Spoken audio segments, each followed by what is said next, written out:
অসাধারণ। উফ। তো দেখো সকাল সকাল স্নান সেরে চলে এসেছি রান্নাঘরে আর নিয়ে বসে পড়েছি ওলের ডাঁটা। আর জানো তো আজকে রান্না করব বিরিয়ানি আমার বাবির জন্য। প্রায়ই বলে মা তুমি বিরিয়ানি করলে না এখনও পর্যন্ত।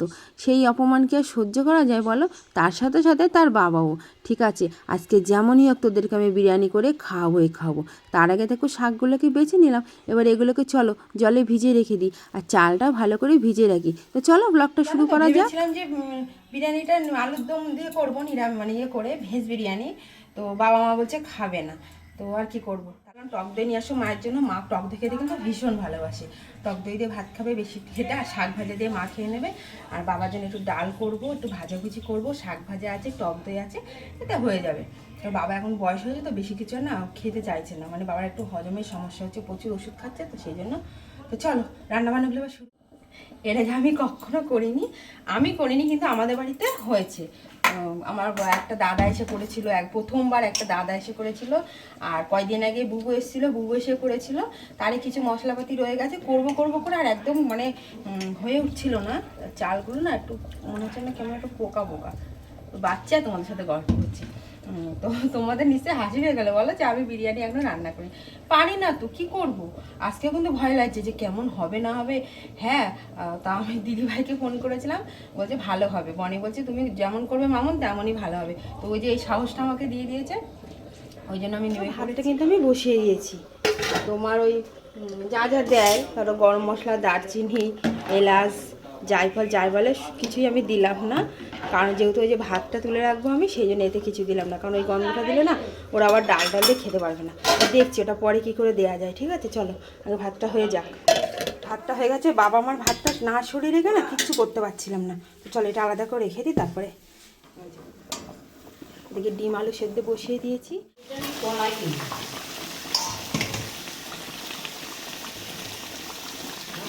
আমি দুধের মধ্যে কেশরটাও ভিজে দিলাম, এতে নাকি কালারটা খুব ভালো আসে জানো তো। এটা রান্না হয়ে গেছে।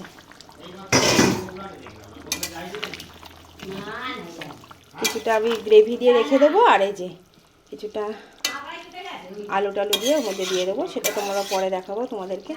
দেখো তারা লাইটটাই আমি জ্বালাইনি, দেখেছো সেই একই ভুল বার। এখন আমি ইলেকট্রিক কেটলিতে চা করাচ্ছি, মা কি কাণ্ড করতে দেখো। দেখো খোলো, ওটা খোলো। এখন তো চা দিয়ে দিয়েছি, দেখ না ভয় পাচ্ছে যে কোনো ভয় নেই, কোনো ব্যাপার না। ঠিক আছে এবার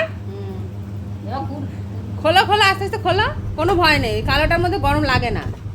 খোলো, হ্যাঁ দু হাতে, হ্যাঁ ধরো, হ্যাঁ এই তো হাত জ্বলছে। গ্যাস যেহেতু এখন এঁটো আর চা করতে পারি না, ইলেকট্রিক কেটলিতে চা করে দেওয়া হলো। মাংসের কালারটা দেখো কত সুন্দর হয়েছে। আর জানো তো যে ভেবেছিলাম আলুর দমটা আলাদা করে বিরিয়ানিতে মেশাবো, যদি মা বাবা খেতো তাহলে আমি সেটাই করতাম। তো যেহেতু মা বললো খাবে না, সেই জন্য আমি চিকেনের মধ্যে কিন্তু আলুটা দিয়ে দিয়েছিলাম। একই তো ব্যাপার, আমাদের তো আর কোনো ব্যাপার নেই। সেই জন্য আমার রান্নাটা কিন্তু আরও শর্টকাটে হয়ে গেল। সমস্তটা এখানে গুছিয়ে নিয়েছি, চলো এক এক করে এবার দিতে থাকি। আর এদিকে পেঁয়াজটা ভাজা আছে, এদিকে গরম জলটাও বসিয়ে দিয়েছি।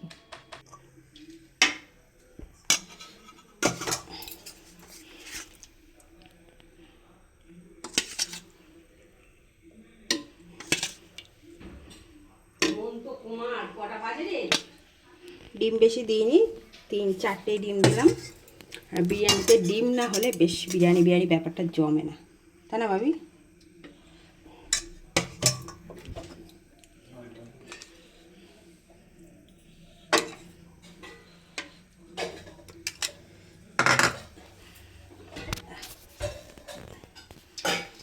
পেঁয়াজ এখানে এখানে এখানে এখানে হাঁড়িতে আশা করি ভালোই হবে, খারাপ হবে না।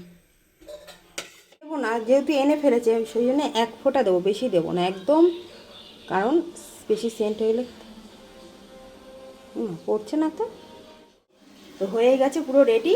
এবার মিঠাটাতে 1 ফোঁটা দিয়ে ঢাকা দিয়ে বসিয়ে দেবো। দাঁড়াও মিঠাটা খুলে আনি, হ্যাঁ খুলতে পারি। কি করছো? হ্যাঁ আরে বিরিয়ানিটা জলের উপর বসিয়েছিলাম তো, হ্যাঁ, তো ভাবলাম কি হয়ে গেছে, এবার একটুখানি আগুনের উপর বসানো যাতে ধরে না যায়, ধরে গেলে তো পুরো 12টা বেজে যাবে। সেই জন্য কানের মধ্যে দেখি এই চটর পটর যেটা আওয়াজ হয় না চটচট চটচট, সেইটা হচ্ছে নাকি। আস্তে আস্তে হচ্ছে, সেটাই শুনছিলাম। চটর পটর, তাই তো? হয়ে গেছে বিরিয়ানি, এবার ঘরে নিয়ে যাবো, চলো। বাবা, আমার ফ্রাইড রাইস চিলি চিকেনই ভালো। উফ, শোনে যারা পারে তারা বলে বিরিয়ানি করতে কোনো ব্যাপার নেই, কিন্তু আমার কাছে মনে হয় অনেক ব্যাপার।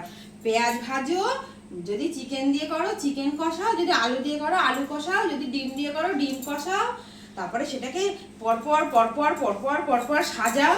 ধুর, ওর থেকে আমার মাংসের ঝোল ভাত, আর না হলে ফ্রাইড রাইস চিলি চিকেন, দারুণ খাবার। তাই?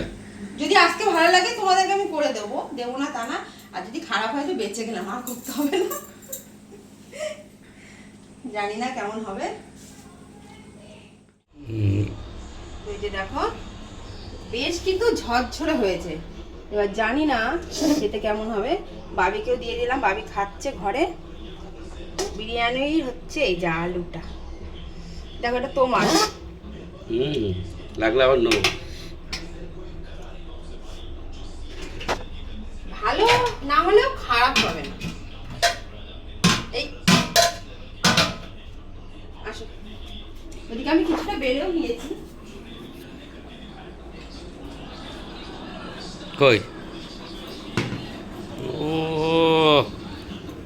আজ তো দারুণ, আজ তো গয়া অসাধারণ। উফ,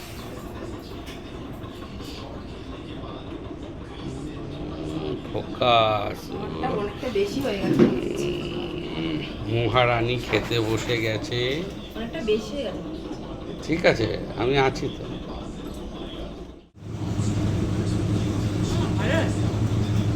খারাপ হয়নি, ভালো আছে। তুমি খেয়ে বলো।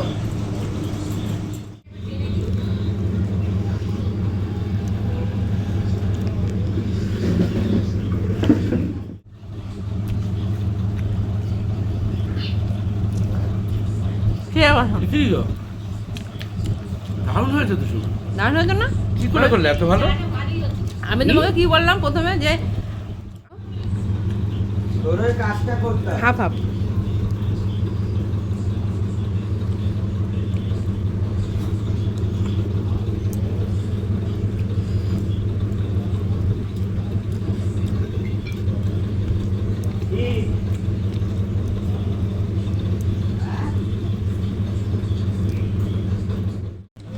এখানে দাও, না দেওয়া যায়, একটু দিলে তো।